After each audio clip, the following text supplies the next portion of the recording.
नमस्कार, मेरा नाम है मीनाक्षी रगत और आप देख रहे हैं इंडिया बोल रहा है। आज सवाल यह है कि क्या सुपर पावर अमेरिका ने घुटने टेक दिए हैं? क्या राष्ट्रपति ट्रंप को ईरान के सामने हार माननी पड़ी है? ट्रंप ने ईरान के साथ 2 हफ्ते के सीज फायर का ऐलान कर दिया है, जिसे लेकर के पूरी दुनिया में खलबली मच गई है। दावा है कि ईरान किसी भी समझौते के लिए तैयार नहीं था और खून के बदले खून की जिद पर अड़ा था। लेकिन चीन और रूस के दखल के बाद ईरान के नए सर्वोच्च नेता मुस्तफा खामनेई ने 14 दिन की शांति के लिए मंजूरी दे दी है, स्वीकृति दे दी है। लेकिन ट्रंप अचानक क्यों झुक गए हैं? सवाल ये खड़ा हुआ है कि आखिरकार ट्रंप को क्या हुआ, उन्होंने क्यों स्टेप बैक किया है। इंटरनल इंफॉर्मेशन है कि इसके पीछे FBI की एक खुफिया रिपोर्ट है।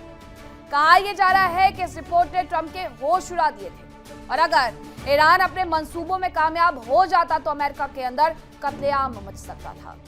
इस सीज फायर के बाद ट्रंप की मुश्किलें कम नहीं हुई हैं। अमेरिकी गलियारों में उनकी कुर्सी जाने की चर्चाएं बल्कि और ज्यादा तेज हो गई हैं। आलोचकों का कहना है कि इस युद्ध से ट्रंप को सिवाय फजीहत के कुछ हासिल नहीं हुआ है। सुपर पावर की साख मिट्टी में मिल गई।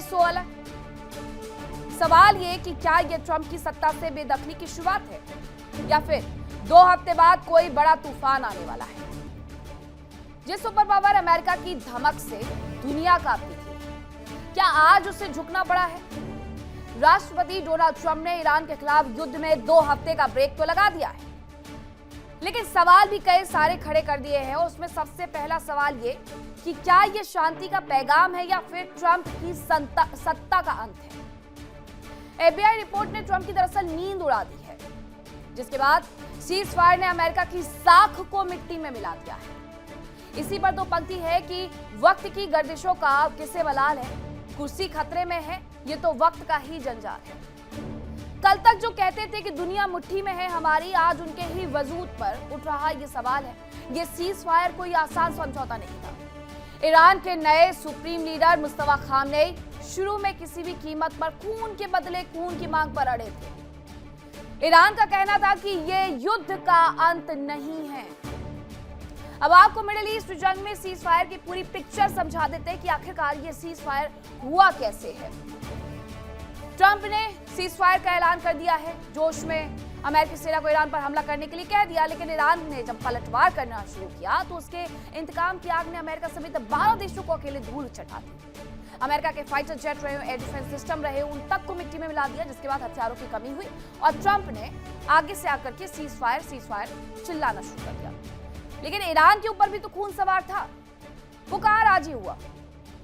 और उसके बाद एंट्री होती है चीन की। शी जिनपिंग ने ईरान सुप्रीम लीडर मुस्तफा को मनाया, इसके साथ रूस ने भी अपना समर्थन दे दिया, जिसके बाद ईरान सीज फायर पर राजी हो गया। तो ये पूरी पिक्चर है, ये पिक्चर के किरदार है जिन्होंने सीज फायर की पटकथा लिखी है। लेकिन शुरुआत चीन की पहल और रूस के समर्थन के साथ हुई, जहां दोनों देशों को मना लिया गया है।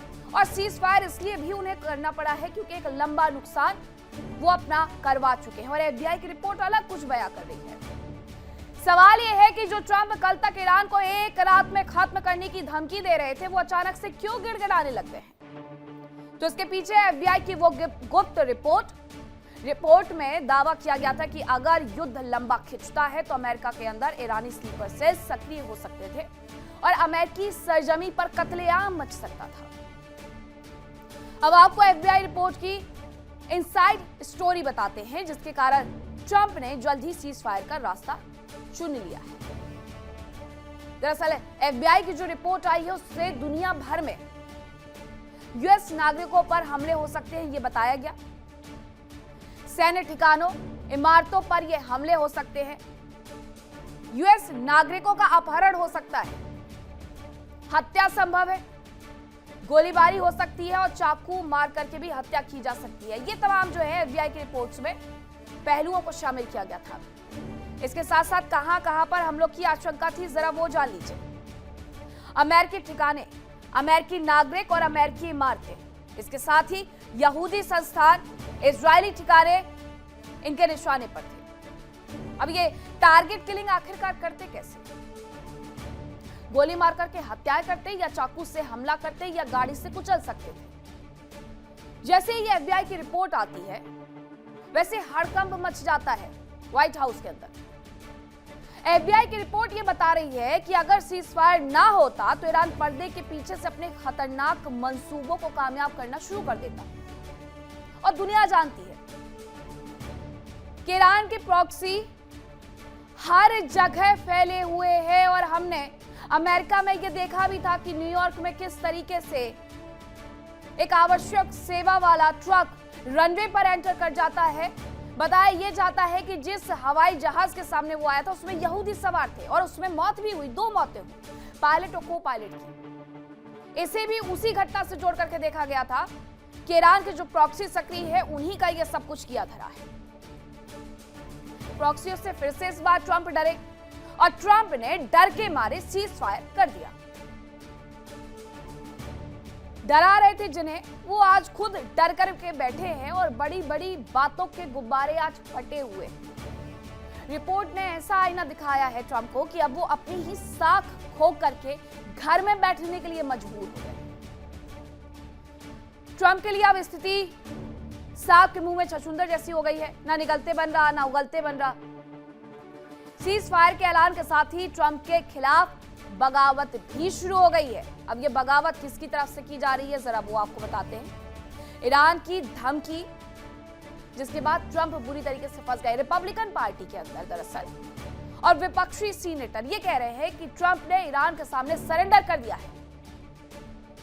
अमेरिका में जगह जगह नो किंग्स, ट्रंप रिजाइन के नारे लग रहे हैं। दावा यह है कि किसी भी पल उनकी कुर्सी जा सकती है। अब आपको यह समझाते हैं कि कैसे ट्रंप को अपना पद छोड़ना पड़ सकता है। ट्रंप को दरअसल राष्ट्रपति पद से हटाने की मांग शुरू हो गई है। 80 से ज्यादा डेमोक्रेटिक सांसद उनसे नाराज नजर आ रहे हैं और ट्रंप की मानसिकता पर सवाल उठ रहे हैं, उनके मानसिक स्वास्थ्य पर सवाल उठाए जा रहे हैं। इतना ही नहीं, महाभियोग लाने तक की तैयारी है। अगर महाभियोग लाता है तो क्या होगा? महाभियोग या 25वां संशोधन लागू करने की मांग तो पहले ही शुरू हो गई है और सीनेटर में 2/3 बहुमत से प्रस्ताव इसके लिए पारित करना होगा ताकि डोनाल्ड ट्रंप को राष्ट्रपति की कुर्सी से हटाया जा सके। अब 25वां संशोधन क्या है? उपराष्ट्रपति को प्रभार मिल जाएगा। ये जरा आपको बताते हैं कि राष्ट्रपति का अगर निधन हो जाता है, दूसरा अगर राष्ट्रपति का इस्तीफा हो जाता है, तीसरा कार्य में अगर राष्ट्रपति असमर्थ पाए जाते हैं तो उस दौरान उपराष्ट्रपति को प्रभार सौंप दिया जाएगा। अब लेकिन ट्रंप से नाराजगी क्यों है? ईरान की पूरी सभ्यता को तबाह करने की धमकी डोनाल्ड ट्रंप की तरफ से दी गई थी, जिसके बाद से ही नाराजगी उनके अपने ही देश में देखने को मिलने लगी थी। अमेरिकी उपराष्ट्रपति जेडी वेंस ने सीज फायर की स्थिति को बेहद नाजुक बता दिया है। इजराइल में भी इस समझौते को बड़ी विफलता माना जा रहा है। ट्रंप पर आरोप है कि उन्होंने युद्ध में खरबों डॉलर बर्बाद कर दिए हैं और हासिल कुछ नहीं किया। अब ट्रंप की हालत भी खिसियानी बिल्ली खंबा नोचे जैसी हो गई है, जहां फजीहत से बचने का कोई रास्ता उन्हें नजर नहीं आ रहा है। सीज फायर जो किया गया उसमें किसकी जीत और किसकी हार हुई है जरा वो भी तो समझना चाहिए। दरअसल अमेरिका का दावा है, अमेरिका और राष्ट्रपति ट्रंप की बड़ी जीत हुई है। अमेरिका का दावा है, ईरान कह रहा है कि ईरान का यूरेनियम संवर्धन जारी रहने वाला है। इन्होंने अपनी वो शर्त साफ तौर पर 10 सूत्रीय जो मांगे हैं उसमें लिखित तरीके से दर्ज भी करवा दी है। अमेरिका का दावा है कि अमेरिका की महान सेना ने ये कर दिखाया है इस सीज फायर पर। अमेरिका ये बड़ा दावा दरअसल कर रहा है। वही ईरान ये दावा कर रहा है कि हॉर्मुज पर ईरान और ओमान का ही कब्जा रहने वाला है। अमेरिका कह रहा है कि 4 से 6 हफ्ते ही ऑपरेशन चलने का अनुमान हमारी तरफ से लगाया गया था, ये उनका दावा था। हॉर्मुज के लिए ईरान हर जहाज से फीस लेगा, ये कह रहे हैं, और पूरा इसके लिए खाका तक तैयार कर लिया गया है। बस वो उस बातचीत की टेबल पर आना है, लिखित में साइन करवाने हैं। अब अमेरिका ने कह दिया तो अब कौन ही आगे आएगा? इन 2 देशों ने मिल करके जो युद्ध शुरू किया उसमें पूरी दुनिया को घसीट लिया कि अब हॉर्मुज से जो भी जहाज गुजरेंगे उस पर अच्छा खासा फीस दे करके जाएंगे, टोल भर करके जाएंगे। अमेरिका की तरफ से दावा किया गया कि ऑपरेशन एपिक फ्यूरी पर ट्रंप का अनुमान था कि हम जीत दर्ज करेंगे और हमने वो जीत दर्ज कर ली है। हमारी 10 शर्तें मानना अमेरिका की मजबूरी है, ये उनकी तरफ से कहा गया है। हमारी 10 शर्तें माननी पड़ेंगी, मुख्य सैन्य उद्देश्यों को हमने हासिल कर लिया है। आज की जो प्रेस कॉन्फ्रेंस रक्षा मंत्री पीट हेग्सेथ की तरफ से कही गई थी, उनकी तरफ से ये कहा गया था कि हमारे जितने भी सैन्य उद्देश्य थे वो हमने हासिल कर लिए हैं। अमेरिका की तरफ से दावा किया गया कि राष्ट्रपति ट्रंप ने हॉर्मुज स्ट्रेट को खुलवा दिया है। ईरान दूसरी तरफ ये कह रहा है कि नुकसान की भरपाई भी अमेरिका को ही करनी होगी। अपने अलग अलग दावे हैं, हर कोई खलीफा बनने के लिए तैयार बैठा हुआ है कि मैंने इस युद्ध को शुरू करवाया, मैंने इस युद्ध को खत्म करवाया है, मैंने ये कर दिया, मैंने वो कर दिया। सच दुनिया जानती है कि इन देशों ने मिलकर के पूरी की पूरी इकोनॉमी को खत्म कर दिया है। सीज फायर पर अमेरिका और ईरान के अपने अपने दावे हैं। मुस्तफा ने साफ कर दिया कि ये युद्ध का अंत नहीं, सिर्फ एक पॉज बटन है। रूस और चीन ने इस संकट में ईरान का साथ देकर के एक बात और साबित कर दी कि अमेरिका अब एकमात्र सुपर पावर नहीं रहा है, क्योंकि दुश्मन का दुश्मन दोस्त होता है और इसी फॉर्मूले ने ट्रंप को घुटने टेकने पर मजबूर कर दिया है। अब आपको बताते हैं कि कैसे ये सीज फायर नहीं, ये ट्रंप की हार है। दरअसल अमेरिका की तरफ से समझौते का प्रस्ताव रखा गया, लेकिन ट्रंप उसमें फेल हो गए। ईरान अंतिम समय तक जिद पर अड़ा रहा कि हमें जो चाहिए वो हमें मिल जाए, लेकिन ट्रंप उसमें भी फेल हो गए। हॉर्मुज में ट्रंप की सेना पूरी तरीके से नाकाम रही। लोगों ने वहां पर ह्यूमन चेन बना दी कि देखते हैं अमेरिका किस तरीके से यहाँ पर हमला करता है, और अमेरिका कैसे हमला करता है, अमेरिका की खुद की इकोनॉमी हिल जाती। ट्रंप इस पर भी फेल रहे।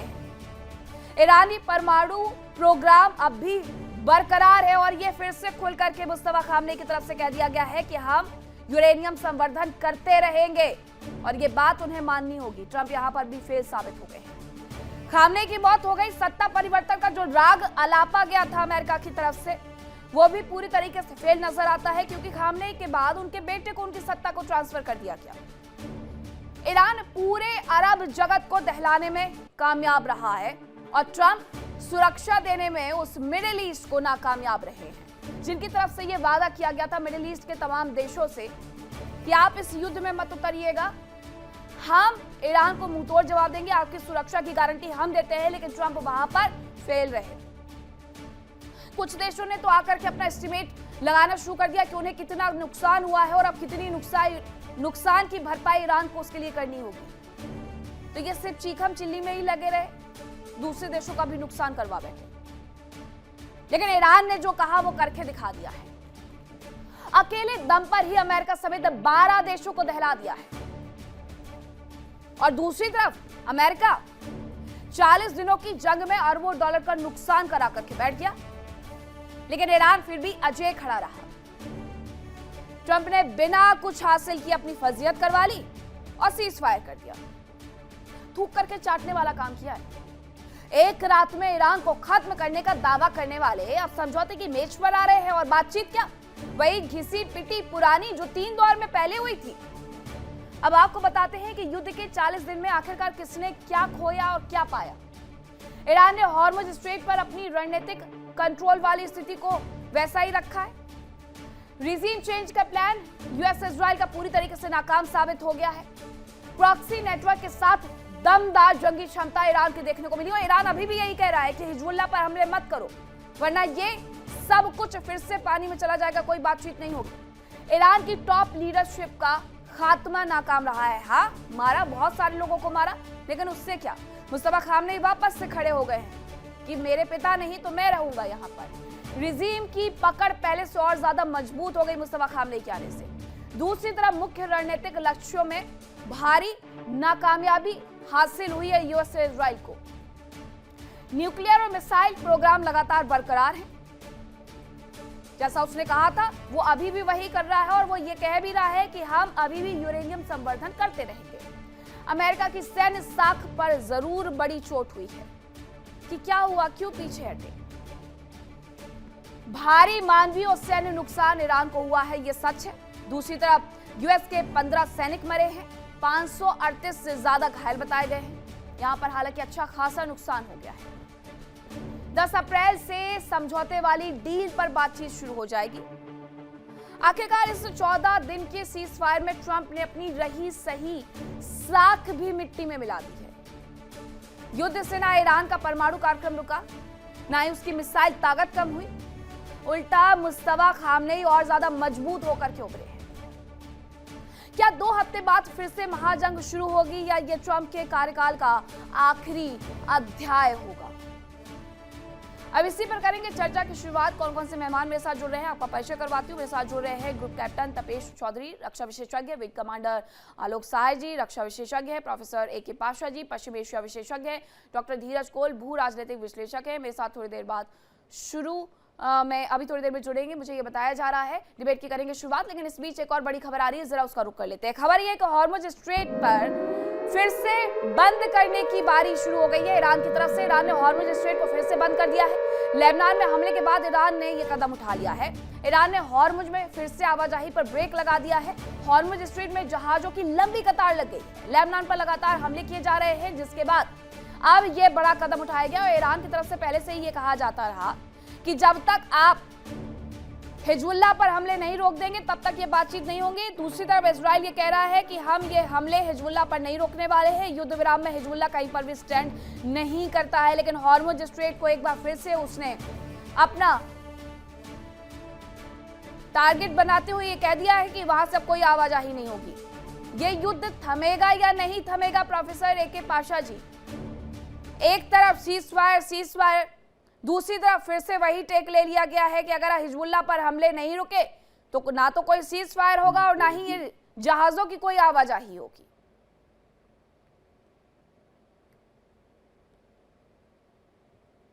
ये जंग अमेरिका और इजराइल मिलके ईरान पे हमला किए थे और कई बार अमेरिका के प्रेसिडेंट ने कहा कि सीज फायर अगर होगा तो हम दोनों के बीच में वार्ता के बात होगा और दोनों मिलके सीज फायर के लिए प्रयास करेंगे। लेकिन जिस तरीके से आप इतने सारे कारण बताए, मिलिट्री, फाइनेंशियल, इकोनॉमिक और पॉलिटिकल, डिप्लोमेटिक, तो अमेरिका की ये सबसे बड़ी हार है वियतनाम के बाद और इराक और अफगानिस्तान वगैरह वगैरह। तो ये और नुकसान उठाना नहीं चाहते थे और उनके वाइस प्रेसिडेंट के जरिए जो है ईरान के फॉरेन मिनिस्टर को हंगरी भेज के वहाँ बातचीत करके उनको मना लिया और किसी भी तरह वो अपना नुकसान कम करना चाहते हैं ये सीजफायर 2 हफ्ते का लेके और ईरान की जो भी मांगे हैं उसको मंजूर करके। लेकिन ईरान का पल्ला भारी रहा, वो लगातार हमले करके जीतता रहा। सुपर पावर को ही नहीं, रीजनल सुपर पावर इजराइल को भी बमबारी करके उसने मजबूर किया अमेरिका से सीज फायर के लिए। तो अब चूंकि गाजा में सीज फायर के बाद इजराइल हमास पे हमला करता आ रहा है और नरसंहार करता आ रहा है और लेबनान में भी पिछले साल अक्टूबर में सीज फायर हुआ, लगातार हमला करके लिटानी रिवर तक पहुंचने की वो प्लान बना रहा है। तो इस लिहाज से जो है, जो अग्रीमेंट ईरान मान गया था कि ये उनके साथियों पे रेसिस्टेंस पे सीज फायर लागू होगा, तो इजराइल जो है ये पहले से ही इसके खिलाफ था कि अमेरिका और ईरान के बीच में कोई समझौता ना हो जिससे उसका नुकसान होगा। और नेतन्याहू अपनी कुर्सी बचाने के लिए जो है ये जंग पे जंग गाजा से लेबनान, सीरिया, ईरान, कतार, यमन सभी पे कर रहे हैं। और अभी भी जो है वो उनका बड़ा सपोर्टर अमेरिका जब सीजफायर के लिए माना है तो अब लेबनान के ऊपर हमला कर रहे हैं, जो कि वो बताए थे कि हम शामिल नहीं होंगे। तो ईरान भी इमीडिएट कार्रवाई किया है और ईरान को पता चल गया है कि स्ट्रेट ऑफ हार्मुज से ही अमेरिका को डिसिप्लिन किया जा सकता है और ईरान इजराइल की बागडोर अमेरिका के पास है और इसको इस्तेमाल कर रहा है। और पूरी दुनिया में आर्थिक स्थिति, ये तेल और गैस की किल्लत हुई थी, उसको और गंभीरता से लेना होगा और जो तेल के दाम गिरे थे दोबारा और बढ़ने की आशंका है।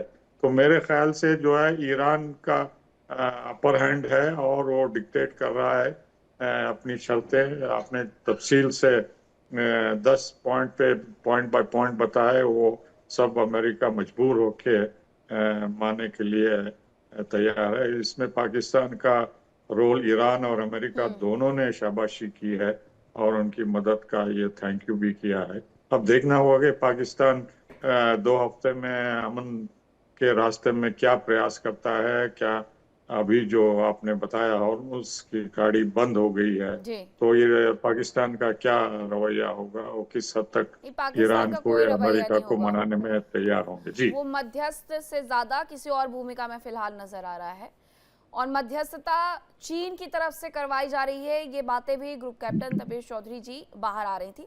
लेकिन इस सब पर सबसे ज्यादा जो सवाल उठ रहे हैं कि क्या ट्रंप ने ये सीज फायर इसलिए करवाया है क्योंकि एफबीआई की रिपोर्ट ये कहती है कि बहुत कुछ अमेरिका के अंदर बदल सकता था, और दूसरा डर उन्हें उस कुर्सी का भी है जो उन्हें सबसे ज्यादा प्यारी है।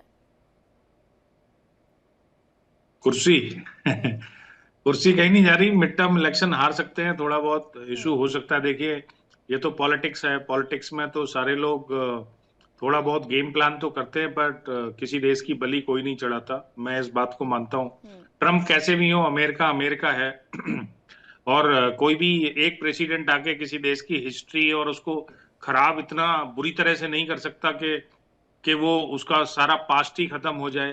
जर्मनी का पास्ट हिटलर भी नहीं खत्म कर पाया, तो हाँ 2 4 5 साल लगेंगे ट्रम्प की गलतियों को भुगतने में, सारे वर्ल्ड को भी और अमेरिका को भी। बट चलो, ये तो एक पॉइंट ट्रम्प साहब का है, बट इस समय इशू दूसरा है कि जीता कौन, हारा कौन, और अमेरिका का क्या रोल है, इजराइल का क्या रोल है। मैं बहुत ही शॉर्ट पॉइंट्स में 3 4 पॉइंट बोलूंगा कि देखिए, ईरान तो जीता नहीं।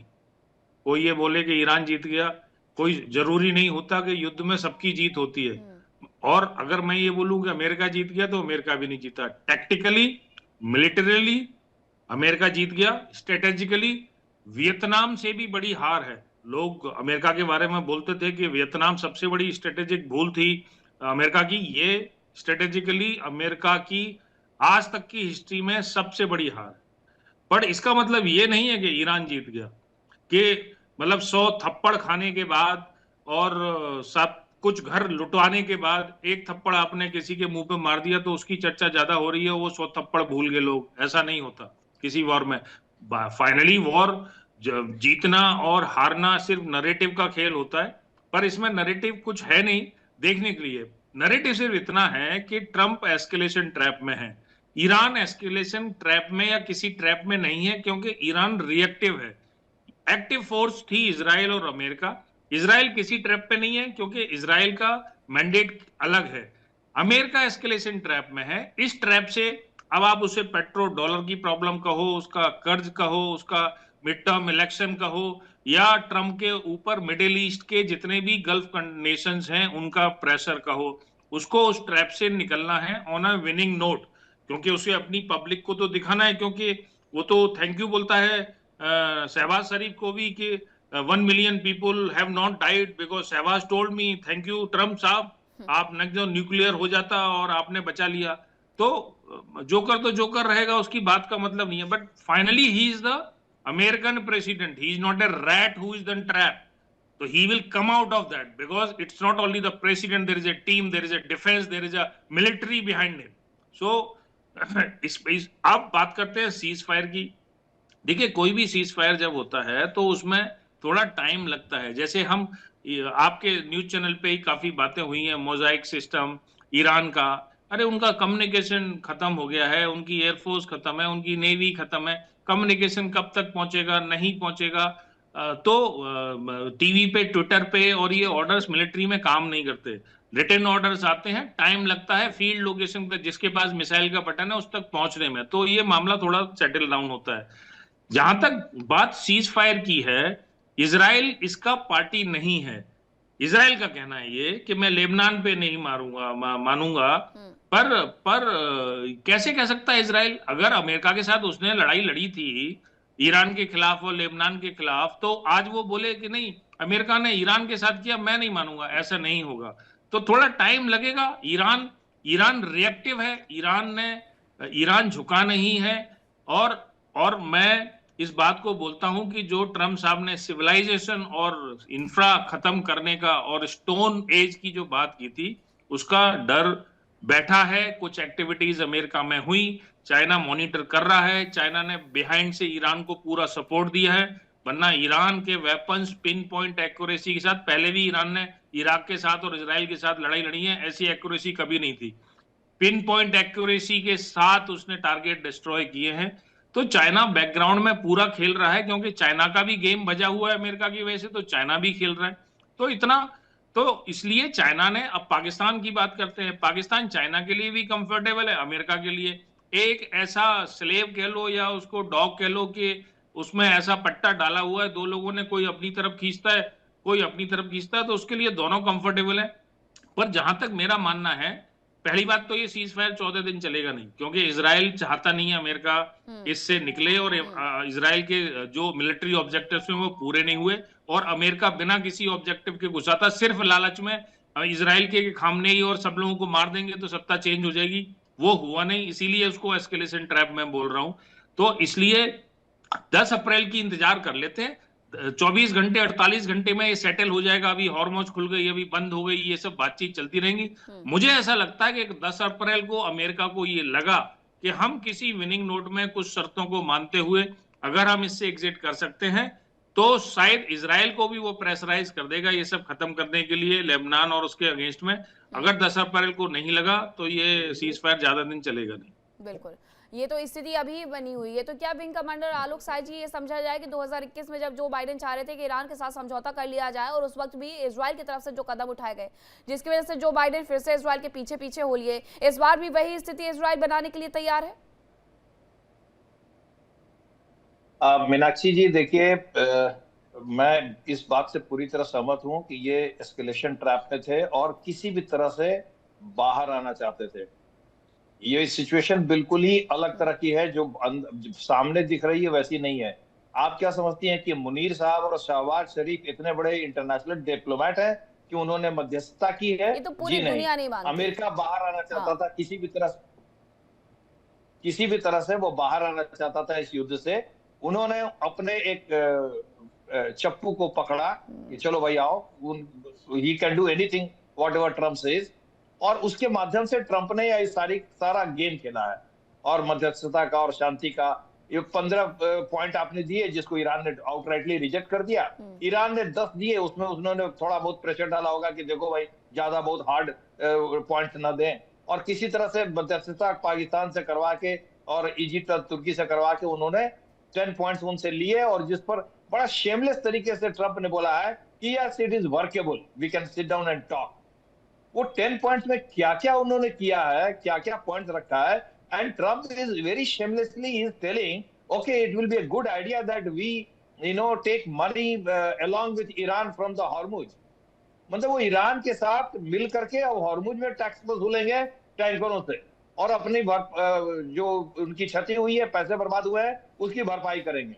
देखिए ट्रंप साहब को इस वार से बाहर आना था, एक मूर्ख जैसा उन्होंने एक अनटाइमली तरीके से इस वार में वो एंटर कर गए थे। कोई स्वॉट एनालिसिस एनिमी की उन्होंने की नहीं कि एनिमी का स्ट्रेंथ क्या है, एनिमी के पास कितने नीचे बंकर्स में अंडरग्राउंड सिटीज है जहां पर इनके बंकर बस्टर बॉम्ब पहुंच ही नहीं सकते हैं। आपने इसका एनालिसिस क्यों नहीं किया था?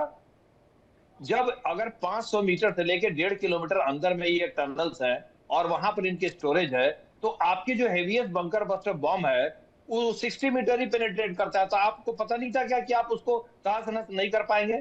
इसीलिए अंत तक उसके पास मिसाइल्स और ड्रोन्स बचे रहे, और वो मार करता रहा, तहस-नहस करता रहा, और आप कुछ नहीं कर सके।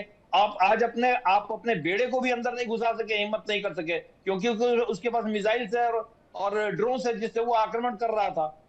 तो टोटल फेलियर है, मिलिट्री प्लानिंग की भी फेलियर मैं इसको मानता हूं।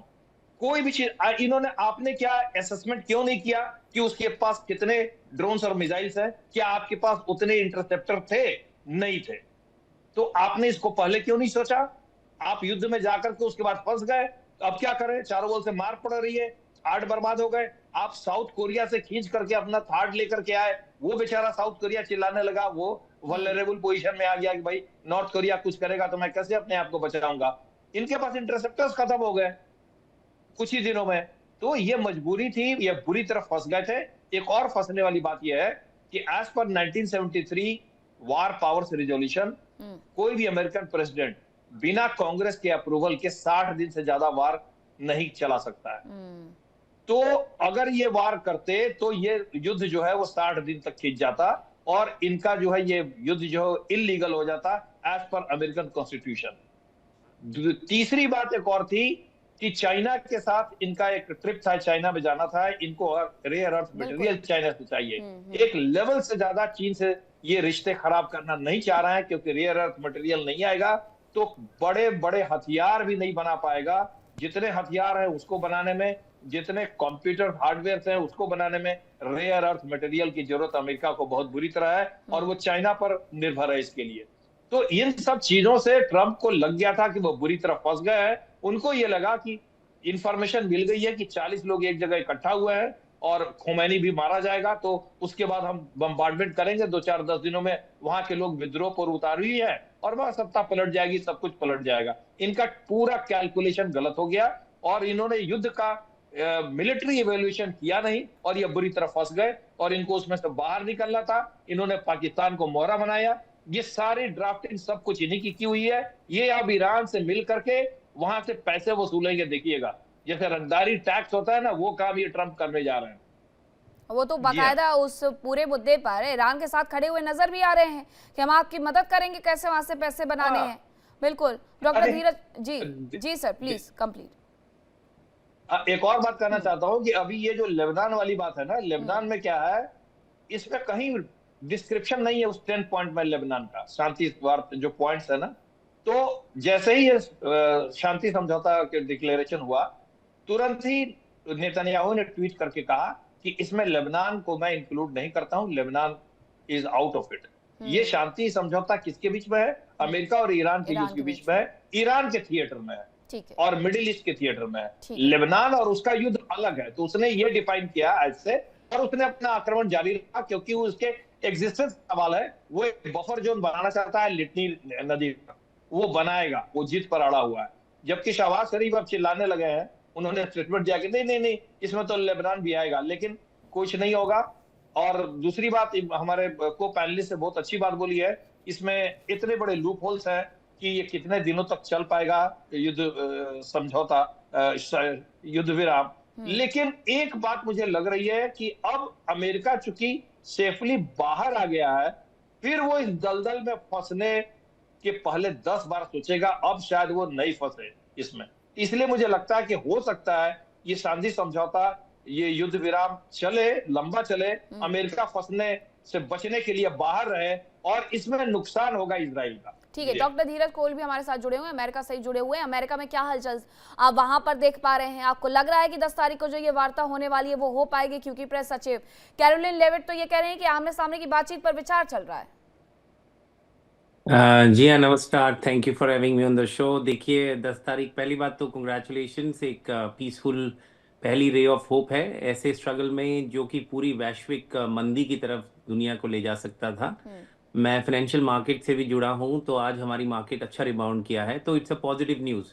और देखिए सबसे ज़्यादा नुकसान इसमें other than mostly was happening to middle class and lower middle class Iranian people और इनोसेंट इरानियन पीपल, जिनके इंफ्रा पे तो प्रॉब्लम आ ही रही है, हेल्थ केयर के सिस्टम चरमरा रहे हैं वहाँ पर। और अनफॉर्चुनेटली प्रोपोगंडा वॉरफेयर में ईरान तो डेफिनेटली जीत चुका है और उसने अपनी विक्ट्री भी डिक्लेयर कर दी है। और IRGC की जो सॉलिड आयरन ग्रिप है उसका आपने देख ही लिया। उन्होंने बोला था 1 करोड़ लोगों से ज़्यादा हमने एनरोल किया है, पर किस लिए एनरोल किया था? ह्यूमन शील्ड बनाने के लिए। मतलब कितनी लेवल ऑफ डेस्परेशन है। डिफेंस सिस्टम तो उनके ख़त्म हो चुके हैं कि ह्यूमन शील्ड तक बनाने के लिए। और मुझे आई डू नॉट बिलीव ये जो रेटरिक है, मैंने कई जगह सुना कि लोग खुद ही ह्यूमन शील्ड बनने आ रहे हैं। मतलब साइकोलॉजी को डिफाई करता है ये बात। मतलब दिस इज़ अनबिलीवेबल। ये कोई भी इंसान इस बात पे विश्वास नहीं करेगा कि ह्यूमन शील्ड बन रहे हैं आप ब्रिज के सामने, ऊपर से बम गिरेगा वो थोड़ी ना डिस्क्रिमिनेट करेगा। तो इंसान की लाइफ बहुत प्रीशियस होती है। मैं खुद फिजिशियन हूँ, तो ये अनफॉर्चुनेट है। पर ईरान के अंदर बहुत सारे एरियाज़ के अंदर क्राइसिस डेवलप हो रहा था। उनकी कमांड में भी प्रॉब्लम है। आपने सुना हमारे जो डिफेंस मिनिस्टर हैं, उन्होंने जो भाषण दिया थोड़ी देर पहले, हम वही सुन रहे थे कि कैसे सीज फायर के 3 घंटे के बाद भी मिसाइल्स फ्लाई हो रही हैं। तो कहीं ना कहीं डिसरप्शन है कंडक्शन में, इंफॉर्मेशन की रिले के अंदर। दूसरी बात यह है कि ईरान को जो क्षति पहुंची है, जो नुकसान हुआ है, उसकी रिपेयरिंग में मुझे तो लगता है कई कई साल इफ नॉट दशक लग जाएगा। और ईरान की जो न्यूक्लियर कैपेबिलिटी है वो एक बड़ा इम्पोर्टेंट मुद्दा है। जो एनरिच्ड यूरेनियम है उसको मुझे नहीं लगता अमेरिका या इसराइल या इवन खाड़ी के देश चाहेंगे कि वो ईरान के पास रहे, क्योंकि जो बिजली के लिए चाहिए वो 10-15% से बन जाती है। तो 60% तो वेपन ग्रेड की तरफ आप भाग रहे हैं और 4 हफ्ते में तो पूरा वेपन बना सकते हैं आप। तो अब मानना ये जा रहा है कि उसको शायद वो मलबे में दबा है और उसकी मॉनिटरिंग होगी और किसी थर्ड पार्टी की तरफ को यूज करते हुए उसको अगर ईरान वापस दे तो एक पॉजिटिव स्टेप होगा। दूसरा, जो ईरान ने ऑयल टेरर किया कि पूरे वर्ल्ड की आर्टरी को चोक कर दिया, हरमूज को, जिससे कि हमारी इन्फ्लेशन बढ़ी, महंगाई बढ़ी, ऐसे ऐसे देशों पे कार कटी जिसका दूर दूर से कोई लेना देना ही नहीं था। और साथ में ऐसे खाड़ी के देशों पे अटैक किया, उनके भी इंफ्रा पे अटैक किया other than the American basis. तो एक वॉर का अरीना बढ़ाने की कोशिश की। तो कहीं ना कहीं ये उसके ऊपर भी बैकफायर कर रहा था और यूएन, यूनाइटेड नेशन से भी उनकी कंडेमिनेशन हुई। तो Iran was getting in a corner. और दूसरी बात यह है कि डैमेज काफ़ी ज़्यादा हुआ है ईरान के अंदर। अब मुझे लगता है सीज फायर के बाद शायद मीडिया उधर जाएगी, इंटरनेशनल मीडिया, तो आपको पिक्चर्स दिखेंगी। ये बात सही है, ईरान की रीबिल्डिंग में बहुत बड़ी कॉस्ट आएगी, एंटिसिपेटेड है वेरी बिग नंबर्स, जो अभी बोलना भी मुश्किल है। लेकिन प्रीमा फेसी अगर आप बेसिक चीज़ें देखें, you looking into hundreds of billion if not $1 trillion.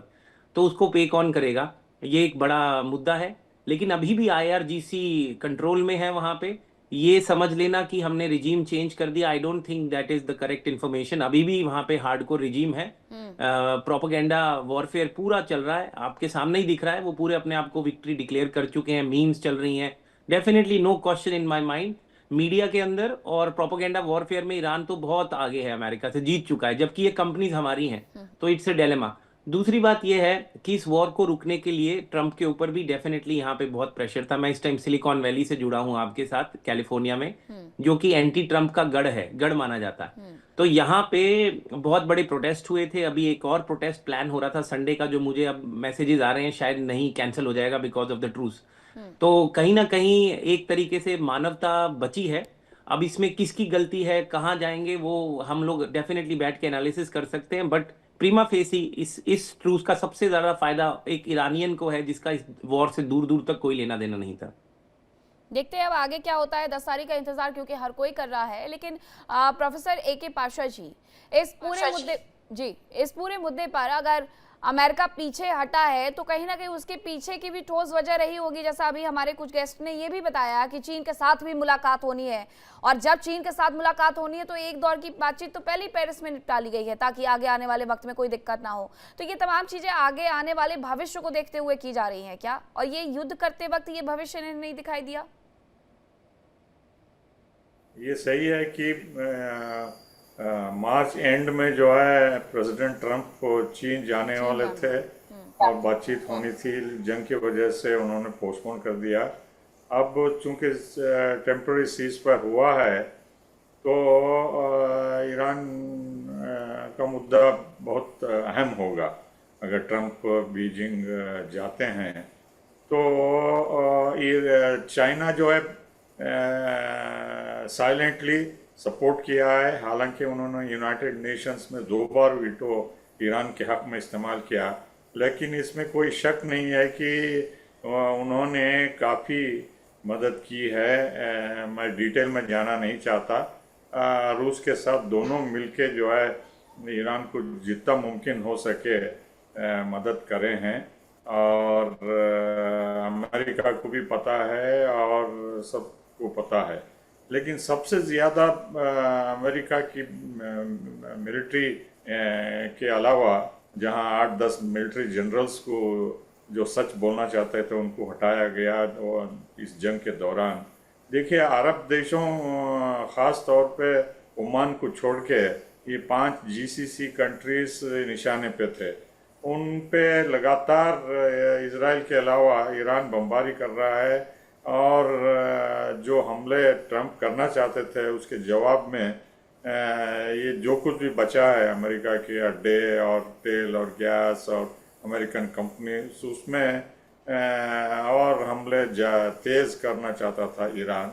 लेकिन ये खाड़ी के देश अगर उस नौबत में पहुंचते हैं तो उनको ही नुकसान नहीं होता, उससे अमेरिका का भी बहुत नुकसान होता। पेट्रो डॉलर्स अगर तेल की और गैस की एक्सपोर्ट से नहीं आते तो अमेरिका की इकोनॉमी पे भी काफ़ी असर पड़ता, क्योंकि जो भी ये 5-6 देश कमाते हैं तेल और गैस से, वो या तो अमेरिका से हथियार खरीदने में लगाते हैं या इन्वेस्टमेंट करते हैं अमेरिकन सिक्योरिटीज़ में या AI कंपनीज में वगैरह वगैरह।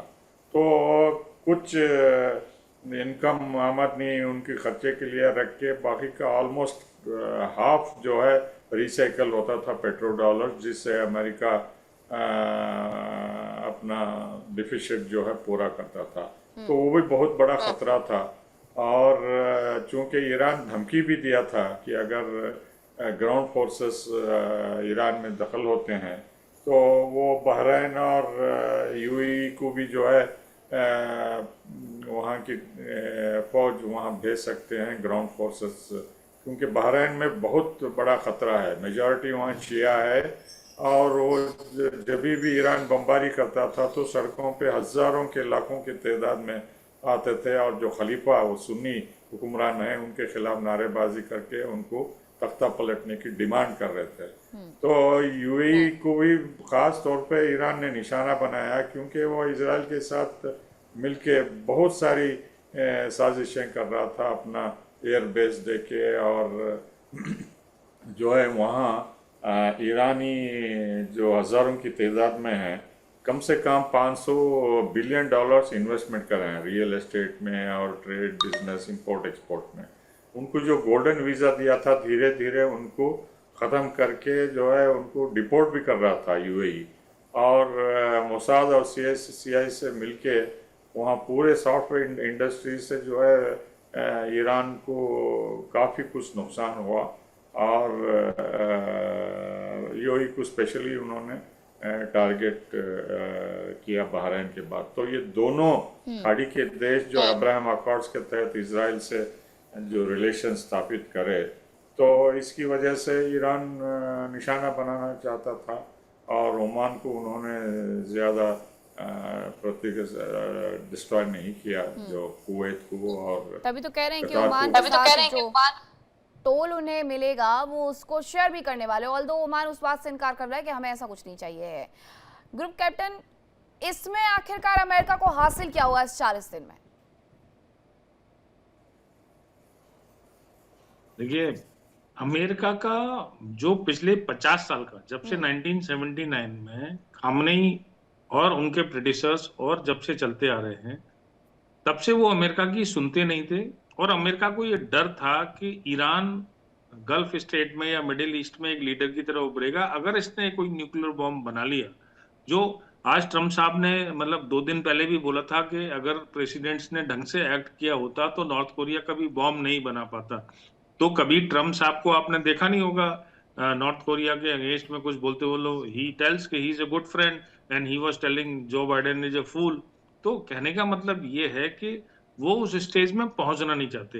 बट अमेरिका का इस वॉर में कूदने का पर्पस ये नहीं था। ट्रम्प साहब अपनी जीत हासिल करना चाहते थे। देखिए, जो अपराइजिंग हुई ईरान में पहले, उससे अपराइजिंग में इनको भरोसा था, जैसे हमारे आसपास भी हुई, पाकिस्तान, श्रीलंका, बांग्लादेश, नेपाल, सब में डीप स्टेट अमेरिका का शामिल था। तो ये जो भी हुआ, उन्होंने सोचा कि हम ईरान में एक अपराइजिंग करेंगे, लेकिन इंटरनेट बंद करके या जिस भी तरीके से IRGC ने चाहे 12,000 लोग मारे या 20,000 लोग मारे, no data is there anywhere, it is just to hearsay, तो उसको कंट्रोल कर लिया। तो इजराइल ने यह भरोसा दिलाया अमेरिकन प्रेसिडेंट ट्रम्प को, नेतन्याहू साहब ने, कि मेरे पास पूरी इंटेलिजेंस है, अगर आज हम ऑपरेशन करते हैं तो खामनेई, उसका परिवार, टॉप लीडरशिप सब खत्म हो जाएगी और सब सॉर्ट आउट हो जाएगा। लेकिन वो नहीं हुआ, क्योंकि मोज़ेक सिस्टम इन्होंने सीख लिया था कि अगर कोई ना भी हो तो भी सिस्टम चलता रहेगा। बात इसकी नहीं है कि कहा, इसी को मैंने पहले वर्ड में बोला था, एस्केलेशन ट्रैप। ऐसे ही वो एस्केलेशन ट्रैप में फंसते चले गए, जो उनकी बुद्धिमत्ता नहीं कही जा सकती। लेकिन मैं एक बात बोलना चाहता हूं कि अभी कौल साहब ने भी बोला कि ईरान जीत रहा है नैरेटिव में। मैं आपको एक नैरेटिव का एग्जांपल देता हूं। मैंने शुरू में ही बोला था कि बहुत सारी टेक्निकल जीत है, बहुत सारी अच्छे काम किए अमेरिका ने। मिलिटरीली उसने बर्बाद कर दिया, इम्पाउंडेड ईरान, 13,000 टारगेट्स। इजराइल के तो अलग हैं, लेकिन नैरेटिव कैसे सेट होता है? जब ऑपरेशन सिंदूर हुआ था तो पहले दिन जब हमने 9 टेररिस्ट टारगेट को हिट किया था, उसके बाद पहली ब्रीफिंग में ये बताया गया, we have hit 9 terrorist targets beautifully, no civilian casualties और आवर पायलट्स आर सेफ। हमारे यहाँ सबने ये सवाल पूछा, that is okay, but how many Rafales were down? America president क्या बोलता है कि no man to be left behind, so what, my 7 aircraft have gone down. 4 aircraft गिर गए, A10 गिर गया, चार्ली 130 गिर गए, हेलीकॉप्टर गिर गए, F-15 गिर गया, no problem, no American will be left behind.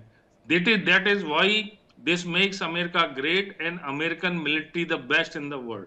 तो ये जो कॉन्सेप्ट है नरेटिव सेट करने का, तो ये बहुत बड़ी टेक्निकल जीत है। मैं आपको मिलिट्री पार्लेंस में as a air force person I am telling you, no country in such a deep territory of Iran could have afforded that operation, and they have successfully taken out their 2 pilots, 1 WSO-1 pilot. तो ऐसा नहीं है कि America हर जगह हार गया। मैंने शुरुआत ही यहीं से की थी कि स्ट्रेटेजिकली यस, अमेरिका की साख को धब्बा लगा, अमेरिका ने इसको प्लान नहीं किया था। ईरान ने ज्यादा बेटर प्लान किया था कि मैं इस वॉर को लंबा खींचूंगा। उसने इजराइल पे 140 मिसाइल एक साथ नहीं मारी, उसने वेव सेट करी कि पहले मैं 50 मारूंगा, फिर 40 मारूंगा, 2 UAV मारूंगा। चाइना का सपोर्ट था एग्जैक्ट लेडलोंग कोऑर्डिनेट में, सारी की सारी पिन पॉइंट स्ट्राइक थी। तो इस तरह से ईरान सक्सेसफुल हुआ। बट आप अगर इसको ये बोलना शुरू कर दो आज ईरान जीत गया, तो ये नैरेटिव बिल्कुल गलत है। वो तो वही वाली बात मैंने बोली थी, ऐसा भी तो है ना सर कि लिया। अगर कोई एक पावरफुल कंट्री अपने हाथ पर पीछे खींच लेगी युद्ध से, तो उसे हारा हुआ मान लिया जाता है, भले ही दूसरा देश जीता हो या ना जीता हो। डॉक्टर धीरज कोल, एक और बात मैं आपसे समझना चाहूंगी, अमेरिका के अंदर विरोध हो रहा है, ये आपने कहा है, मिड टर्म इलेक्शन भी आने वाले हैं, उसके पीछे भी थोड़ी सी वजह रही है कि हाँ ठीक है, अभी इसको हम ठीक करने का प्रयास करते हैं, क्योंकि लोगों में काफी नाराजगी देखने को मिल रही है। लोगों की नाराजगी क्या एक बार फिर से सड़कों पर देखने को मिलेगी 10 तारीख के पहले, या फिर लोग खुश हैं कि चलिए ठीक है अब जाकर के सीज फायर हो गया है?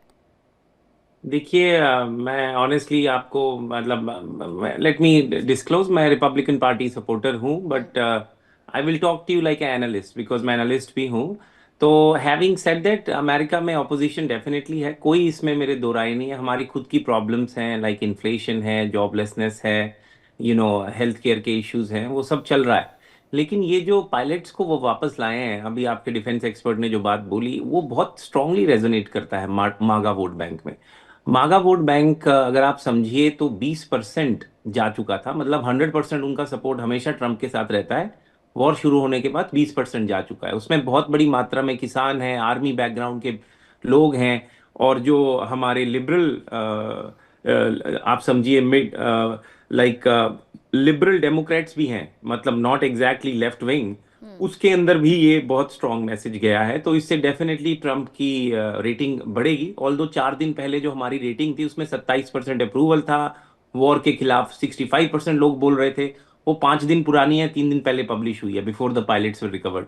डेफिनेटली हुआ है। दूसरा, ये एक नरेशन बिल्ट हो रहा है कि ट्रंप अपनी तरफ से सीज फायर कर रहे हैं, बिकॉज क्यों कर रहे हैं? अगर आप फाइनेंशियली देखें तो इसमें इमीडिएटली सबसे बड़ा फायदा, immediately I mean with in 1 to 2 quarters, जो हम फाइनेंस मार्केट में बात करते हैं, वो साउथ ईस्ट एशियन कंट्रीज को होगा, जो कि हरमूज से, और जापान को होगा, कोरिया को होगा, जो हरमूज से एनर्जी पे पूरी तरीके से काफी हद तक डिपेंडेंट थे।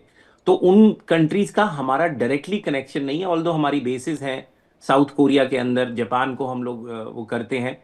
लेकिन एक तरीके का ये भी नरेशन क्रिएट होगा, अभी तक हुआ नहीं है, कि अमेरिका ने उनका सोचते हुए भी सीज फायर की तरफ आगे बढ़ गए। लेकिन मैं आपका ध्यान एक तरफ लाना चाहूंगा, जो अभी कुछ लोग बात कर रहे थे, वो एक बहुत इंपॉर्टेंट फैक्टर है।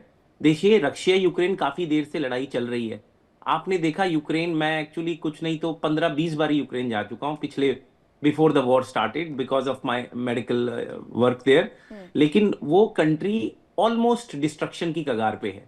लेकिन आज भी अगर आप जेलेंस्की से पूछेंगे, वो बोलेंगे हम वॉर जीत रहे हैं। तो ये जीत है हार है, ये तो समय बताएगा।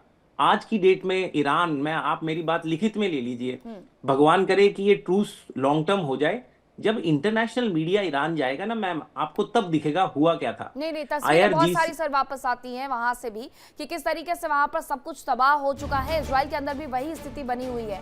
अब ये जरूर मॉरलिटी के बेस पर कहा जा सकता है कि ईरान जीत गया है, क्योंकि इसकी शुरुआत अमेरिका की तरफ से की गई है, ना कि ईरान की तरफ से, इसलिए ईरानी भी खुश नजर आ रहे हैं। बहुत धन्यवाद आप सभी का मेरे साथ इस चर्चा का हिस्सा बनने के लिए। इंडिया बोल रहा है आज के लिए इतना ही। फिलहाल वक्त एक छोटे से ब्रेक का है, कहीं मत जाएगा। इंडिया डेली अब आप स्मार्ट टीवी पर भी मौजूद है।